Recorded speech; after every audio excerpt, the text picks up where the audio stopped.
Happy Wednesday morning, Mountaineer fans. It's Chris, it's Mike, it's earsports.com, taking up 3 minutes of your morning. Today, we're talking football, and we are going to make our predictions for the breakout player of the 2024 season. The parameters, Mike, no transfers. That's too easy. No starters.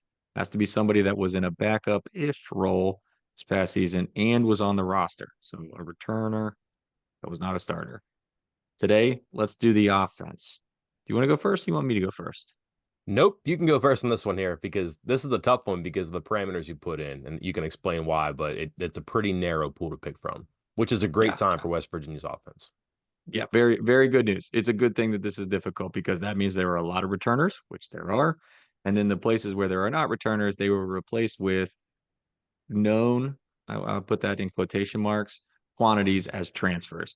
So your options here are pretty limited. And that's why I'm glad to go first and go ahead and take my guy, wide receiver Traylon Ray. I mean, I know he kind of slid into a starter-ish role towards the end of the season, but I'm ready for a sophomore leap here. I'm ready for him to make a breakout. He is that deep threat for West Virginia. I think now that they maybe have more options around him, bringing in somebody like Jaden Bray, building up some more depth in that room, maybe he gets more open, makes more plays, and becomes maybe even wide receiver one here for West Virginia in this fall. Okay. You said Traylon. I thought Traylon Davis for a second, and I thought, oh man, I don't want to pick Will Dixon now because that's two tight ends, and we're going to have a bias. I do like Will Dixon and what I've seen. He's become their number two tight end without Cole Taylor. Just wonder about being snake bitten how many times when it comes to expectations, but tight ends of West Virginia. So I'm not going to do it, but I will say I told you so in September if he has a good start to the season. For now, give me EJ Horton. Just something there I like.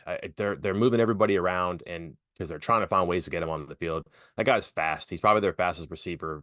Get him open, slant and get him open going deep. They have so many guys now in different combinations, so they could be a little bit more specialized. And if he's a home run hitter on this offense, if they could find ways to make it work, that'll feel a lot better for their big play potential because they're still going to throw the ball deep, but he's also a catch and run guy too. Like what I've seen so far. Need to see more. Big prediction here, but that could be someone who comes out of nowhere.